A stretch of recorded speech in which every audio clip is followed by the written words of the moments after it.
हाँ, तो अपन लोग अपने पिछले वीडियो में लॉर्ड कैनिंग तक हम लोगों ने देख लिया था कि जब रिवोल्ट ऑफ 1857 चल रहा था तो यहाँ गवर्नर जनरल कौन थे? वो थे लॉर्ड कैनिंग। ठीक है, एक चीज़ और लॉर्ड कैनिंग के बारे में पढ़ा था कि जब अला वो इलाहाबाद दरबार में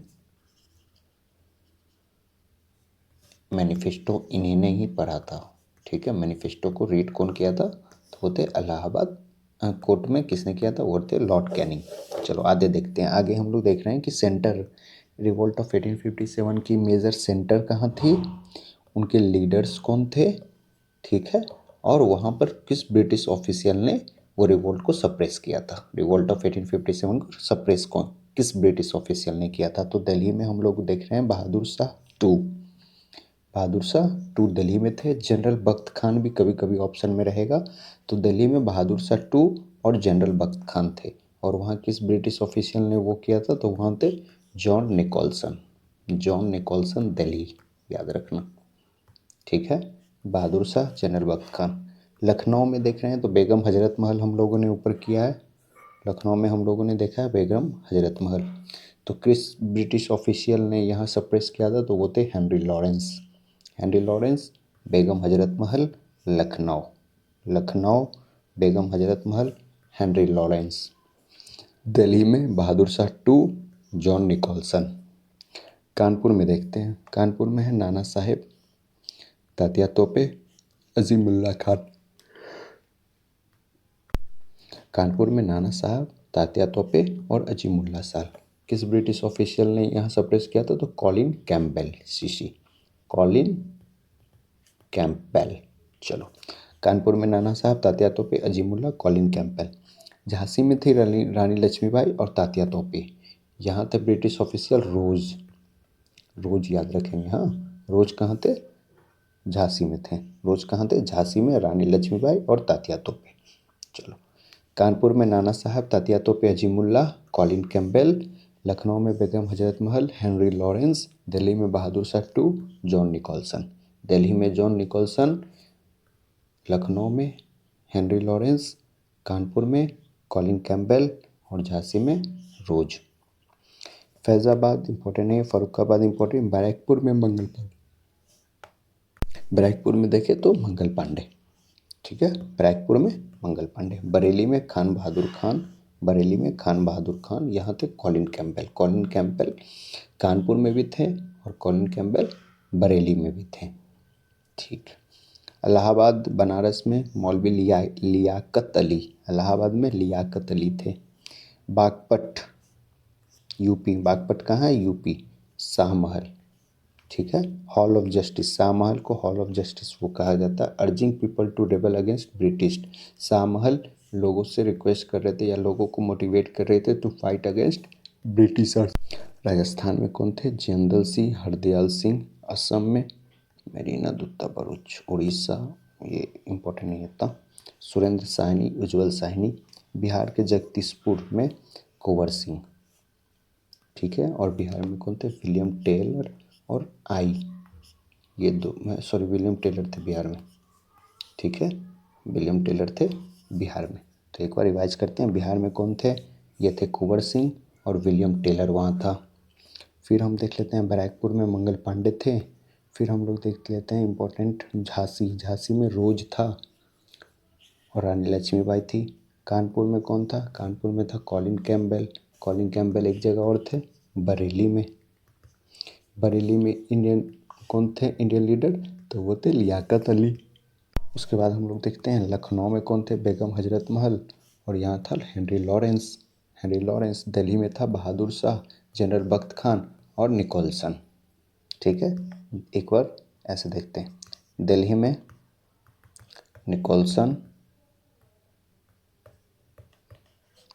उसके बाद झांसी में रोज, लखनऊ में हेनरी लॉरेंस, कानपुर में कॉलिन कैम्पबेल और यही था बरेली में भी। आरा में विलियम टेलर।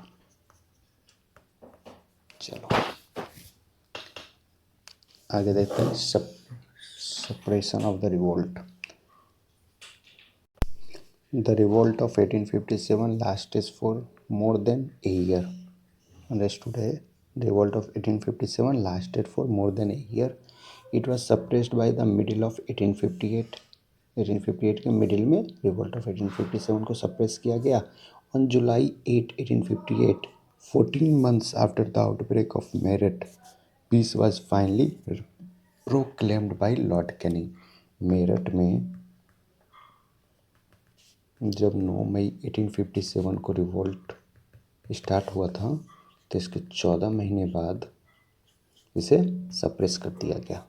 ठीक है, तो 14 मंथ्स बाद सप्रेस किया गया बाय लॉर्ड कैनिंग। किसने किया? लॉर्ड कैनिंग ने।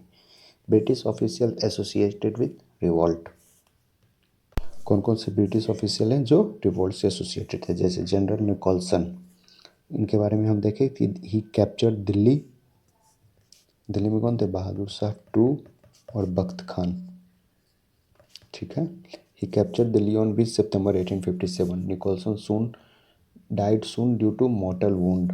ठीक है, मेजर हंडसन, ये killed Bahadur Shah son and grandson in Delhi. Delhi में बहादुर शाह के बेटे और उनके पोते को मार दिया गया था, तो वो मारे थे। उनको उनको मारने के पीछे कौन कौन ब्रिटिश ऑफिशियल था? तो वो था हुडसन।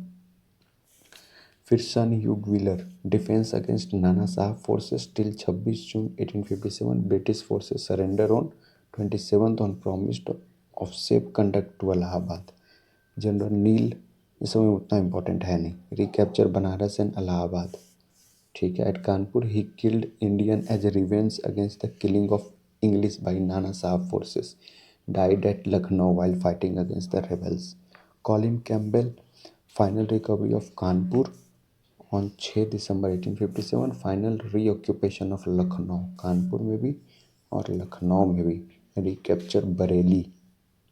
ठीक है, तो कॉलिन कैम्पबेल थे बरेली में, लखनऊ में भी और कानपुर में भी। ठीक, हेनरी लॉरेंस अवध वाले रीजन में। ठीक, Major General Havelock defeated rebels of Nana Sahib force, died in Lucknow. William Taylor and Eyre suppress Arrah में। विलियम टेलर कहाँ पे वो थे? सप्रेस कर रहे थे आरा में। ह्यूग रोज हम लोग देखे थे झांसी में। Suppress the revolt at Jhansi and recapture Gwalior in 20 June 1850। The whole of central India Bundelkhand was brought under the British control. ऑनकेल बनारस में। चलो, अब हम आगे देखेंगे कि फेलियर ऑफ मतलब रिवोल्ट फेल होने के क्या क्या रीज़न थे। पहला, लिमिटेड अपराइजिंग। दूसरा, no effective leader, limited resource, no participation of middle class. ठीक है, तो अगर हमें कॉजेज़ दिखाना हो तो हम दिखाएंगे लिमिटेड अपराइजिंग। ठीक है, दूसरा दिखाएंगे नो लीडर, लीडरशिप अच्छी नहीं थी। तीसरा, रिसोर्सेस काफ़ी लिमिटेड थे, इसी में फाइट करना था हमें ब्रिटिशर्स के अगेंस्ट, उनके रिसोर्सेस हमसे बेहतर थे। No participation of middle class, जो मिडिल क्लास लोग थे वो यहाँ पार्टिसिपेट नहीं किए थे जैसे। चलो आगे देखते हैं लिमिटेड अपराइजिंग। ऑल दो the revolt was firmly wide spread. ठीक है, पूरे देश में फैला हुआ था ये revolt.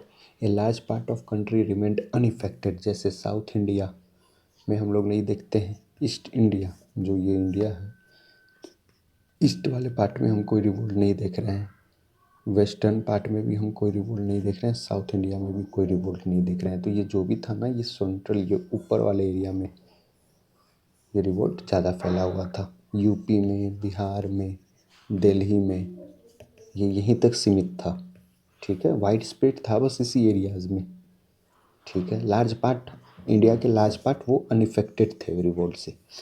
The revolt was mainly confined to the Doab region. वही द्वाब रीजन जो है, गंगा गंगा रिवर जाती है ना,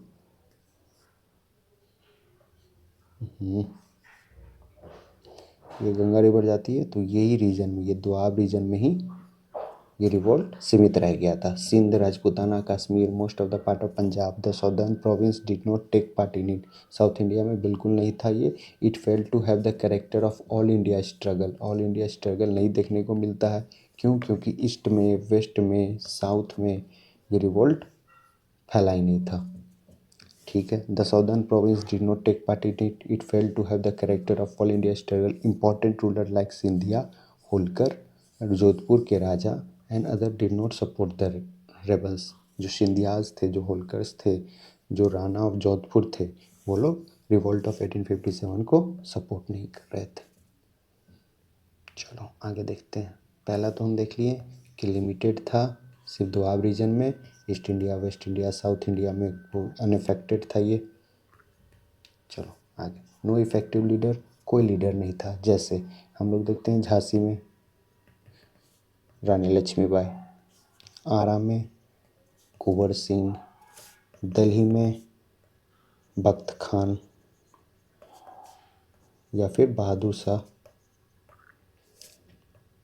लखनऊ में हजरत महल। तो एक लीडर नहीं था कहीं। ठीक है। अलग अलग एरिया में अलग अलग लीडर्स थे।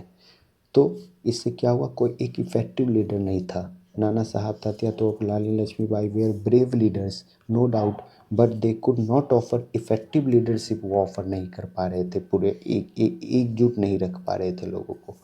ठीक है। To the movement as whole, एक इफेक्टिव लीडरशिप मूवमेंट को कोई नहीं दिया।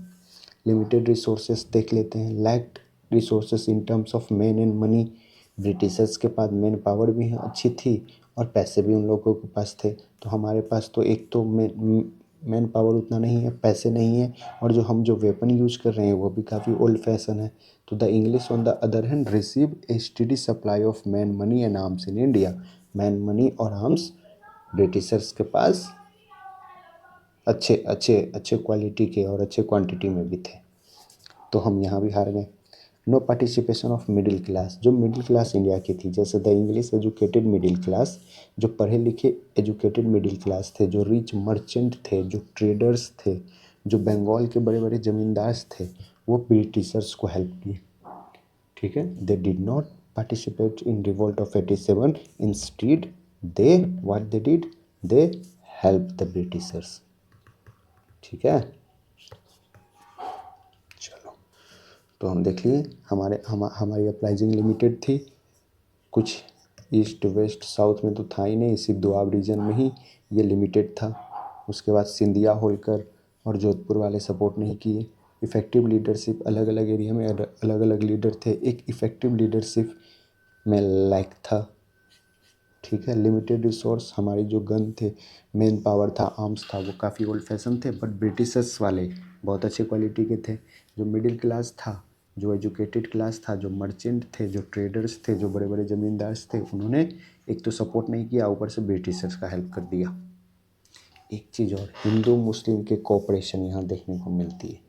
अगर बोला गया कि सिर्फ हिंदू लोग कर रहे थे या नहीं, हिंदू मुस्लिम दोनों पार्टिसिपेट कर रहे थे। याद है स्पार्क कहाँ से आया था रिवोल्ट ऑफ 1857 में? क्या रीज़न था स्पार्क का?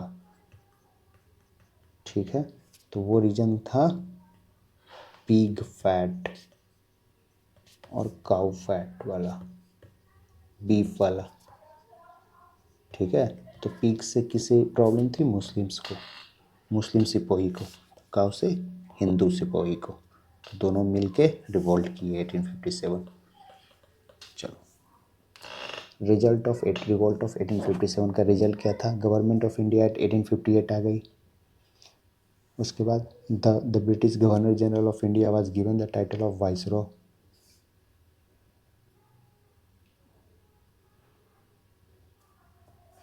ठीक है। तीसरा सॉरी, हाँ, तो 1857 रिवोल्ट के कारण क्या हुआ? पहला तो गवर्नमेंट ऑफ इंडिया एक्ट 1858 आई, जिसे हम गुड गवर्नेंस एक्ट भी बोलते हैं। ठीक है। 1857 के रिवोल्ट के कारण ही एक एक्ट आया, गवर्नमेंट ऑफ इंडिया एक्ट 1858, जिसे हम गुड गवर्नेंस एक्ट बोलते हैं। It pass to end the rule of company and transfer it to the British crown, which was the outcome of 1857 revolt. हुआ क्या गवर्नमेंट ऑफ इंडिया 1858 में? कि जो company rule कर रही थी ना, ईस्ट इंडिया कंपनी, इसको ख़त्म कर दे गया। अब यहाँ डायरेक्टली कंट्रोल रहेगा ब्रिटिश क्राउन का। जो ब्रिटिश क्राउन रहेंगे उनका डायरेक्टली कंट्रोल रहेगा यहाँ, ठीक है। तो कंपनी का रूल ख़त्म कर दे गया by act of 1858। Secretary of state को अपॉइंट किया गया। अब एक रहेंगे वाइसरॉय और एक रहेंगे सेक्रेटरी ऑफ स्टेट, ठीक है। तो सेक्रेटरी ऑफ स्टेट का वो कब से स्टार्ट हुआ, तो गवर्नमेंट ऑफ इंडिया एक्ट 1858 में इसका पोस्ट बनाया गया, ठीक है। आगे चलते हैं। The British governor general of India was given the title viceroy. जैसा हमने अभी बताया कि वाइसरॉय, गवर्नर जनरल को वाइसरॉय माना गया अब, और एक सेक्रेटरी ऑफ स्टेट अपॉइंट किया गया। Who became the representative of monarch. Monarch का रिप्रेजेंटेटिव रहेंगे ये वाइसरॉय।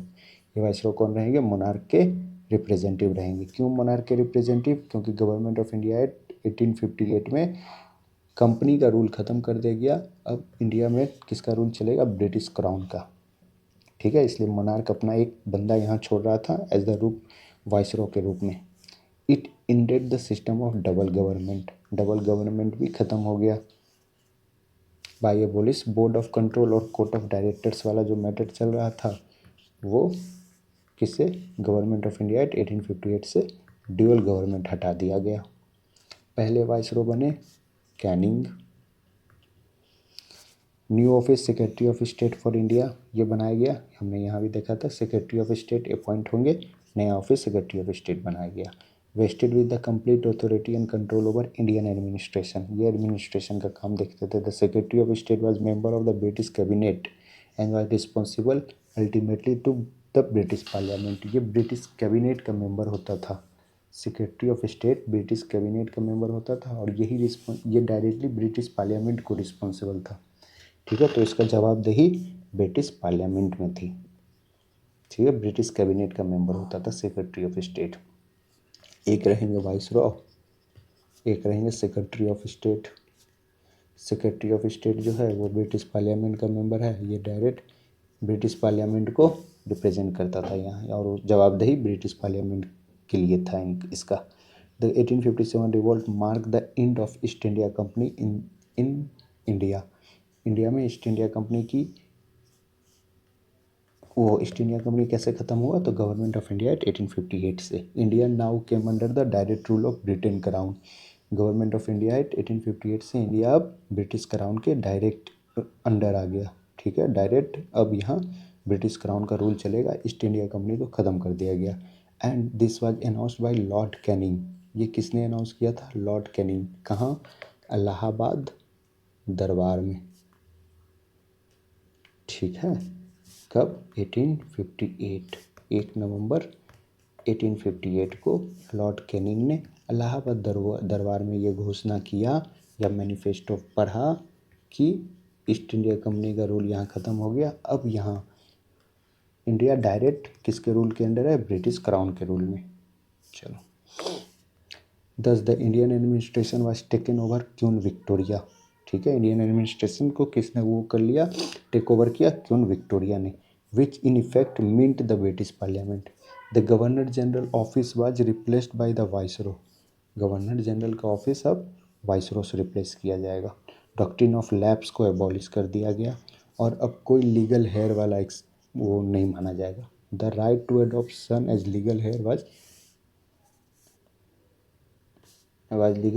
एक्सेप्टेड। मतलब एडॉप्टेड सन, जो हम डॉक्ट्रिन ऑफ लैम्प्स में पढ़ रहे थे ना, जो डलहौजी लेके आए थे, कि अगर आपका सन एडॉप्टेड है तो उस पर अंपायर पे उसका कोई हक नहीं है, तो इसको ख़त्म कर दिया गया, ठीक है। अब वो किंग बन सकता है। अब कोई एनेक्सेशन नहीं होगा, नो मोर एनेक्सेशन। तो यही था रिजल्ट किस चीज़ का, रिवोल्ट ऑफ 1857 का, कि गवर्नमेंट ऑफ इंडिया एट 1858 आई, जिससे हमने यहाँ वाइसरॉय बना दिया, जिससे सेक्रेटरी ऑफ स्टेट बना दिया, जिससे ईस्ट इंडिया कंपनी का रूल ख़त्म कर दिया और ब्रिटिश क्राउन का रूल स्टार्ट कर दिया, ठीक है। डुअल गवर्नमेंट ख़त्म कर दिया। लॉर्ड कैनिंग पहले वाइसरॉय बने। लॉर्ड कैनिंग के बारे में एक चीज़ और, ये जो मैनिफेस्टो पढ़ाया गया था कि ब्रिटिश क्राउन के अंदर अब हम लोग आ गए हैं, ये इलाहाबाद दरबार में पढ़ा था लॉर्ड कैनिंग ही 1 नवंबर 1858 को। डॉक्ट्रिन ऑफ लैप्स वाला ख़त्म कर दिया गया। अब आपका जो एडॉप्टेशन है वो लीगली अंपायर उसे मिल सकता है। तो अब हमें करना है सिग्निफिकेंस ऑफ रिवोल्ट और फिर changes made in the British administration after the revolt. तो ये हम कर लेंगे अपने नेक्स्ट वीडियो में, क्या सिग्निफिकेंस था और क्या क्या चेंजेस आया।